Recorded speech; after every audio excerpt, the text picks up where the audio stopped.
Sometimes it feels like your to-do list is never ending. And when you are a single parent, there isn't somebody else who you can ask for help. Today, we dive deep into a solo episode where I share how I've handled overwhelm and what you can start doing today to stop that feeling of there is so much to do and so little time. Let's get started. Welcome to the Crazy Ex-Wives Club, a podcast dedicated to helping women navigate the emotional journey that is divorce. I'm your host, Erica, and if you're trying to figure out life after the big D, welcome to the club. Whether you're contemplating divorce or dealing with the aftermath or any of the many phases in between, the club has got you covered. Each week, you'll hear stories from women who have been in your shoes. This isn't about spilling tea on divorce details. This is about giving you the tools to take control of your own healing journey. Listen in weekly for advice, tips, and tools to help you move through each stage of the process. Welcome back to another episode of the Crazy Ex-Wives Club. I'm your host, Erica, and I am popping on here at end of the day. It's dark, as you can see if you're watching the video. I've been running around, and I'm about to head out to the mountains for a week without any reception. So at first I was pissed. Then I freaked out. Then I said, what I cannot change, I will not let change my vibe. And I lined the fuck up to who I needed to be able to get the shit done. So as we sit here, season 10 finale, season 10, episode 12, you guys, we have been delivering a podcast every single week for over 2 years. There's over 100 episodes. I wish I could tell you the exact number right now, but I don't know. Probably around 120 or something-ish like that. And I wanted to come on here tonight to talk about the lessons, right? Because I feel like the lessons in life continue to be the lessons in life until we learn how to do them differently. And nothing reminded me of that than being faced with a countdown to 0 reception for a week. Now, I do believe that being unplugged is a really good thing. So don't get me wrong. If you've never left your phone in another room for the night, you need to do it, okay? We are so addicted to our technology, myself included. I can notice a drastic change in my mindset and in my energy levels and in how my cells feel after doom scrolling. Like I get sucked in just like everybody else. And then I'm like, God, I just really don't want to do anything today and blah, blah, blah. And I realized that if I didn't doom scroll when I first woke up in the morning, my day was a hell of a lot more effective. So I am a big proponent of unplugging. Side note, let me tell you the tips to do that because it's really hard. If you are really addicted to your phone, if you're constantly used to carrying it in your hand, the first thing I want you to do is plug it in a different room. So I used to plug my phone in the kitchen and then go into the living room to spend the evening with my son after dinner. Now, what did this do? It helped me be present with the people that I was sharing my time with. My phone was in the other room. I didn't have an Apple Watch at the time. So if you have an Apple Watch, take that shit off. It was right around the corner. So if somebody called, I could still hear it. But guess what? I was divorced. Nobody was calling me at late at night. So let's be real. But it put a big enough break in where the phone was that it stopped me from doing that automatic grab. Because, you just look at it and then you turn it on and then you scroll through to see, is there a new email? Is there a new post? Is there a new whatever? And then boom, doom scrolling. So your first step to getting rid of your phone is leaving it plugged in the other room after dinner for a few hours, right? It is so beneficial. You will become so much more present. You will become so less frazzled. I realized that when I was doom scrolling and having to parent, I was really short with my son. Like it was like he was interrupting me, but he wasn't, because he is way more fun and way more important than social media. Okay, that's your first step. Your second step, if you're trying to detox from tech, is to actually choose to leave your phone at home. So if you are going out with, your family, or you're going out with friends and you know exactly where you'll be at this restaurant in town, people know where you're at. So if something were to go wrong, they would know that something went wrong. Leave your phone at home. for a few hours. Or another really easy way, I always put my phone on do not disturb when I'm working. And you wouldn't think it would make that big of a difference, but it's so funny how just not having that like little light up every few minutes, and I've turned off most of my notifications, you guys, so like I'm pretty good at managing my tech and it still gets me. So put it on do not disturb. When you go out to dinner, put it on do not disturb. Put it in your freaking purse. Do not have it on the table. All of those little things make a huge difference. Okay, back to the story at hand. So here I am, I don't know, a week ago, maybe I got the email. I'm at the tail end of a 6-month certification, which has been life changing for me in how I can care for members in the club. So this 6-month certification took me deep down a rabbit hole. I was already very familiar with chakras from my time in corporate America. I was very familiar with Chinese medicine, but hadn't really applied it. So I understood the meridians, I understood the acupressure and acupuncture points and all that, but we dove into it. We dove into energy therapies. We dove into timeline travel. We dove into past life progression. We dove into Kundalini and harnessing your true energy and your true power. And the last piece is a retreat, a week, a little less than a week, but a week of immersion in a small mountain town in Colorado. Been looking forward to this day, right? Hands-on, there's cacao ceremonies, there's Kundalini every single day, and there's a hands-on portion about trauma-informed therapy. So you guys like leveling up. I love leveling up. I love learning these modalities. I love bringing them back to help you move through the shit faster. So super excited until I got that notice. And why? Because I'm a big proponent of unplugging and being present. That wasn't the problem. The problem is I'm solopreneuring over here, just like solo parenting. It means that if I'm not able to get hands-on with my business right now wouldn't move forward, right? I do all the social posting. I respond to the messages. I turn on the many chats. I answer your emails, right? I don't have somebody that steps in for me when I go on holiday. And this has been a struggle, as you can imagine, creates a lot of overwhelm, creates a lot of pressure to never turn it off. Does any of that sound familiar about you and co-parenting with your kids? Do you struggle to turn it off? Do you struggle to make time for yourself? Do you struggle to unplug? We all do this. We all do this throughout our life. More and more responsibility and task list items and to-dos show up and land on our plate, and we go, oh, if I just work a few more hours, oh, if I just stay up a little bit later, I can get the things done. And when I get the things done, the list will get less. And the reality is the list just gets more. And so when I got that email and when I realized that I wasn't going to have cell phone reception, I was like, shit. Because right now I'm in a bit of a phase of flying by the seat of my pants. We're in a beautiful phase of expansion within the club. If you are listening right now, the holiday Survival Pass is still available, which means that you can get access into the club and into the live calls and into the community for $99 from now, whenever you enroll, through January 15th. So we've got a bunch of amazing new people joining the club and showing up and helping them get set up. And yes, all the emails are automated, but again, I want to welcome you. This is what I'm here to connect with you. So I'm freaking out about how am I going to get this stuff done? And most importantly, how am I going to condense what is 2 weeks of work into 1 week? Because I need to have everything written, planned, automated, set up to send long before I leave, on top of taking care of my own shit. So I was really pissed. I was really pissed that this was being forced upon me. I was pissed that it was a condition that was making it feel like I had more work that I had to get done. Does that sound familiar in your life? Do you find that you are so irritated when conditions or expectations show up that now you need to get it done? It solely relies on you.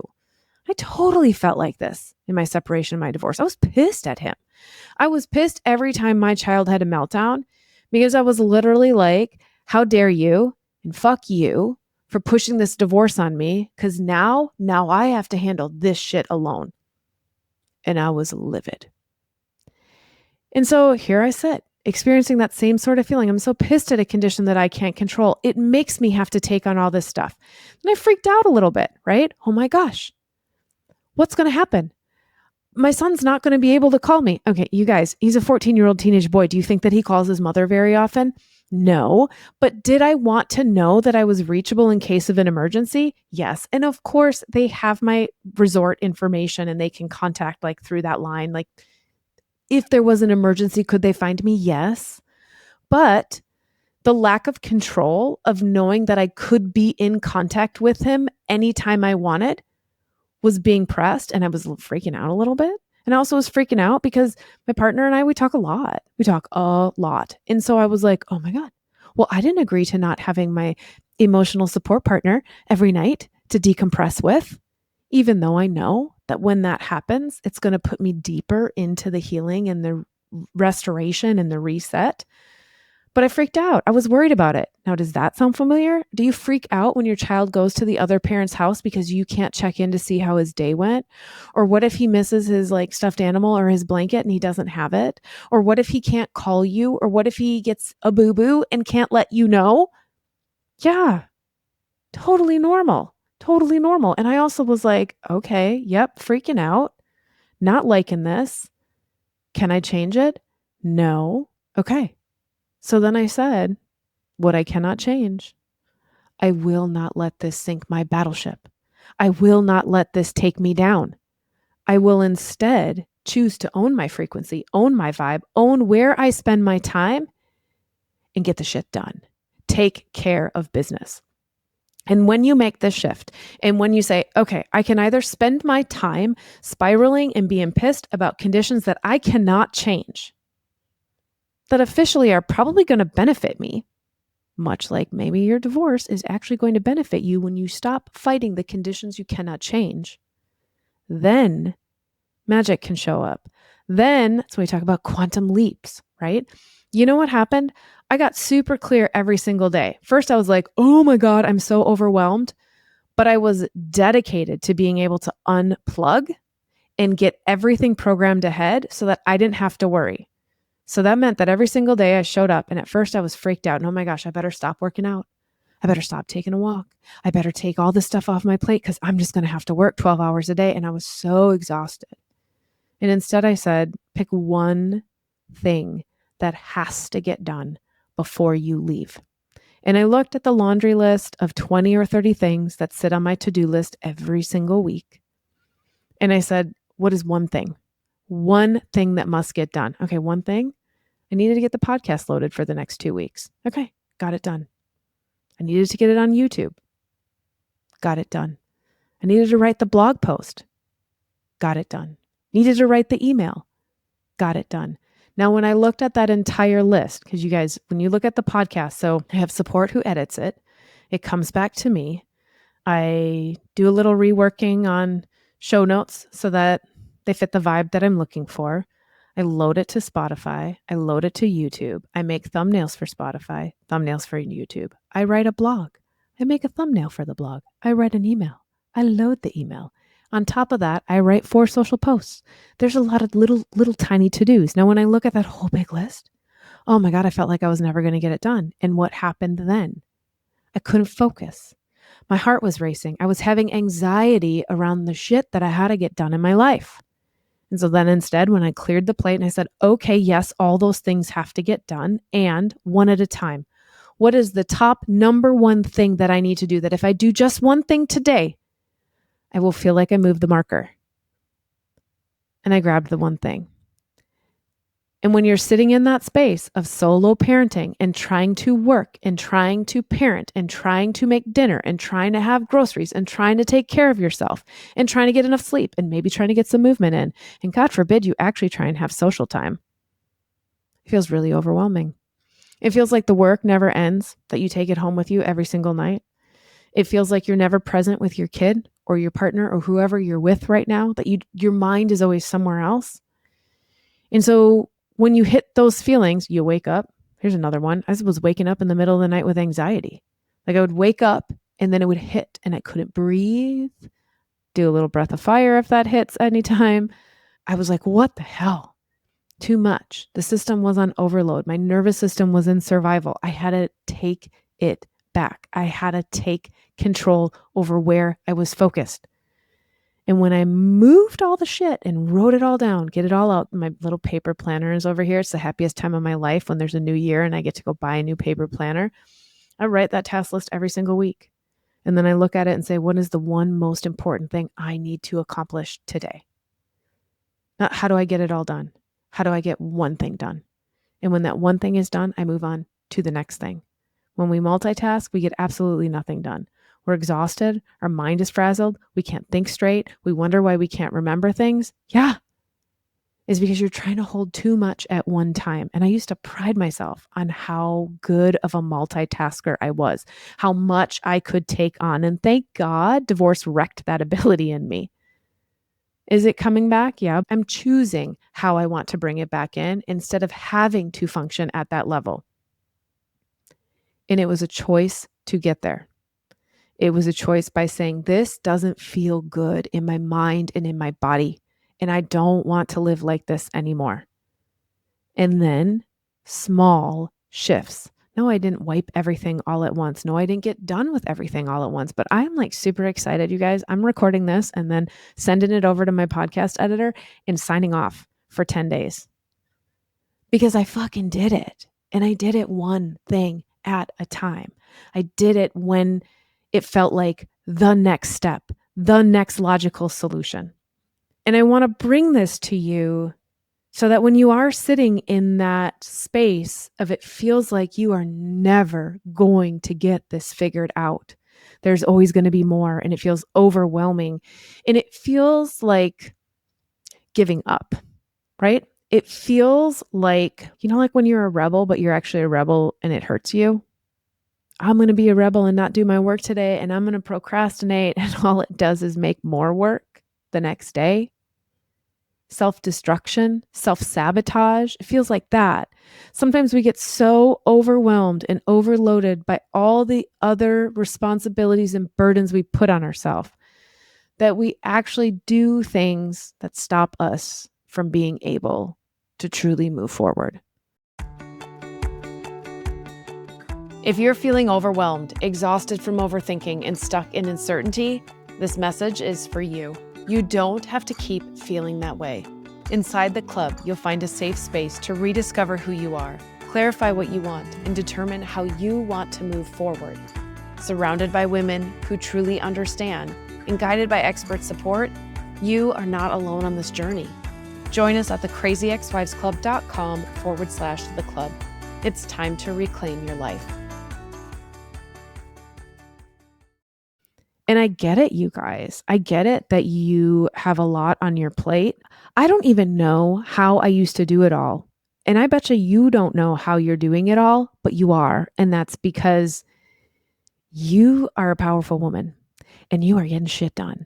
Like, I think about it right now and I was like, how the heck pre-COVID did I get my kid on the bus in the morning, run to work, go through all my meetings, get my goals done every single year, get to the gym. I used to work out 5 days a week. I was really trying to remember what time I used to go to the gym.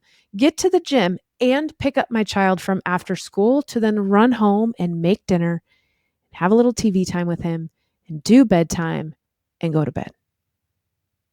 It's a lot. And you are doing it. And when you sit in the space where you're at right now, I want you to look back over the last month, over the last year. What have you shifted? Does it still feel the same as it did when this new reality hit you? Or does it feel a little different? And if it still feels the same, no shame, you guys, no judgment. We are doing all we can just to survive. You guys, I have taken more vacations this year, more travel, because they haven't been vacations, where I literally always fly with my computer and I always spend more time doing work. In fact, I went to Florida for St. Patrick's Day while running a large instructional design contract that required me to skip every single family outing that we actually had planned. We moved a monitor into the kitchen on the kitchen table, and I spent 8 hours a day working while everybody was out vacationing. I have been there. I have been there. And that taught me that I would never put myself in that position again. Little by little, every single trip. At first, I couldn't let go of the control. I couldn't breathe that it was going to be okay. I always carried my computer in case I had to log in case I had to make a post, in case I had an email. Slowly, little by little, I was like, I think I can leave it. I moved from the computer to the tablet because I really, really, really hate designing in Canva on my phone. It doesn't like me and I don't like it.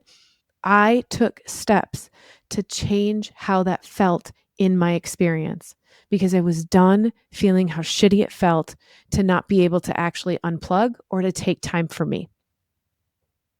And when you don't unplug and take time for you, it is a recipe for disaster because you will burn out, because you cannot be your best self if you are not taking care of yourself first. I mean, think about every single flight you've ever been on. What do they tell you? Put the oxygen bag on you first. If you don't take care of you, you cannot take care of anybody else in your life. But we create this story, and it's a valid story. I need to do all the work. And especially when you get divorced and you don't have a partner, there isn't somebody else helping out with dinner or getting groceries. I need to do all the work. So how do we change that? How do we shift that? Gradually, then suddenly. I am so ecstatic to literally take 10 days off. I'm sure you'll probably see me in stories, but I bet you see me a lot less. Everybody checks social media. Anyways, when I see like a quote or a post or a thing that I'm like, that's freaking awesome. Is it really easy for me to like share to stories and post? Yes. So that's about all you're going to see from me. Now the week I'm in the mountains, you ain't going to see shit from me. And it's going to feel so amazing and it's going to free up space. But I had to work my way to get there. It doesn't happen overnight. So when I sit here and I have guests on and we talk about these big transformations, it wasn't that it was just easy. It wasn't that it just was a choice. It started as this subtle desire, like, I don't want to do it this way anymore. And I'm exhausted from having to do it this way. And when those things start to show up, then the next thing for you to do is start to call in, what else could it look like? How can I do this differently? What am I willing to let go? What am I willing to put down? We create all these stories in our head about the expectations and what we have to maintain. And your divorce is literally your permission slip to say, fuck it. You get to do what you want to do right now. I remember using that permission slip to be like, you know what? I don't have to make fancy dinners. I kind of miss breakfast burritos once a week. They were delightful. Now, at the end of like a year of eating breakfast burritos, maybe 2 years, I don't know, it was a long time, I needed a break. I was done for a while, but I stopped putting these external pressures on me. I did not volunteer at my child's school. That's a nice to have, not a need to have. When there were volunteer hours required for like his baseball or his sports or for whatever else, I wrote the check because it was not a thing that I could take on in my system. So we've got to make those shifts to free up the time to stop chasing a to-do list that never ends. Prioritize the one thing you have to get done every single day. Reflect back and say, have things shifted or am I doing the same old, same old? And then know that that's the first step. And I think that's where a lot of women get stuck. I look at the club. I was thinking about this a lot this week because one of the things that has come up multiple times from multiple different club members on multiple different calls was a comment around, I just really didn't have the time. This is the first time I've given myself a break, made it okay for me to join a call that I knew I needed for myself. Or, hey, I missed the call, but I finally had enough time to sit down and watch the replay. And oh my God, it was exactly what I needed. We don't have a lot of time. And we have a lot less time when we're navigating divorce and we become single parents and now we're co-parenting and we're healing and we're doing the emotional damage dance and all that shit. And we get lost and we get stuck in a cycle of repeat. And we continue to repeat those same patterns until we learn how to do something different. So can you go out and can you buy the books and do the therapy and do the work? You can. It is literally what I did. I pieced together my healing journey. I think it was pre-podcast era, but I dove deep into books and audiobooks and motivational quotes, deep into Abraham Hicks. I would go fly in and go to the events. I did therapy for a little while. Like, do you ever just feel like at the end of talk therapy, you're like tired of talking about it and you're ready to do something about it? Like, great, talking made me feel better because I'm pretty chatty Kathy. But you know what it didn't do? It didn't stop it from happening again. I was tired of repeating the cycles. I wanted to take action. I moved past talk therapy into all the other healing modalities that we've talked about on this podcast. I did the work. And then I brought them to you because I get that we don't all have time. And I get that we all don't even have a desire. Like, I love that shit. I love that shit. If I could just spend all week exploring different healing modalities, that is my jam. But that's also why I love the hours in the club. It's where we get to share our biggest fears and shadows and heartbreaks and then celebrate the fact that you're moving through it. And so if you're sitting in that space where you're like, I really just don't have the time. I don't have the time to join 3 live calls. That's fine. Watch the recordings. But do you have time to sit in the same space one more year later? Do you have time to continue to feel overwhelmed and burnt out and unsure of what's going forward? Or are you ready to take just one step? One step. You're already doing that one step every single week when you tune into the podcast. So like hit that little button, right? What do they always say on YouTube? Remember back in the day, God, when my kid would stream YouTube all the time, it was like, hit that button, like, subscribe, share, blah, blah, blah. And I don't even hit the bell. I don't even know what it is, but I'm going to have to go look it up because now it's going to bother me. Follow the podcast, right? It'll show up every single week. It'll ding you and let you know that a new episode is there. Make the time to sit down and listen to it on your drive, maybe while you're working. You deserve it. You deserve it. And the reality is that one day there isn't just going to be a plethora of time because we fill the things up. We fill the open space up. Either we doom scroll or like me, I get really good at procrastinating and doing things that don't really need to get done, but keep me very busy. I used to ask when I worked in corporate, I'd say, did you move the marker or did you just stay really busy today? We can feel like we work very, very hard and stay very busy, but not move the marker. And we can move the marker in 5 minutes or one task. And so I invite you to really reflect on that this week. And then I want you to show up on social media and I want you to celebrate the shit you are doing because you are handling and managing so much. I had a post this week in the club and I was like, Monday celebrations of my quote unquote wins. And I listed the 3 things I dropped the ball on. I didn't get it done. I didn't get it done. I didn't get it done. And I let myself off the hook. Start again the next day. So what are you doing? Because I know you are doing it, even if it's just holding it together. But this week, season 10, season finale, I just wanted to get really real with you. I wanted to sit down and say, in real life, even though I'm past divorce, do I still have those same challenges? How am I going to get it all done? How am I going to pay for this? Am I showing up enough for my child? Does he feel loved? How will this impact him? I've got to get it all done. The lesson is not that all of a sudden this thing, this big challenge, this big conflict in our life, this big struggle, no matter what it is, that thing that just feels so overwhelming. The overwhelm doesn't end when that's over because we replace it with something else. The overwhelm ends when we choose to show up differently, when we choose to protect our time and protect our energy and get really clear about what's important. I love you guys so much for tuning in, for showing up every single week. I feel honored to be here on this platform, speaking to you every week, sharing the wisdom and the lessons, and in all honesty, calling you forward. You guys, I'm so passionate about the fact that you can sit in the feels as long as you want.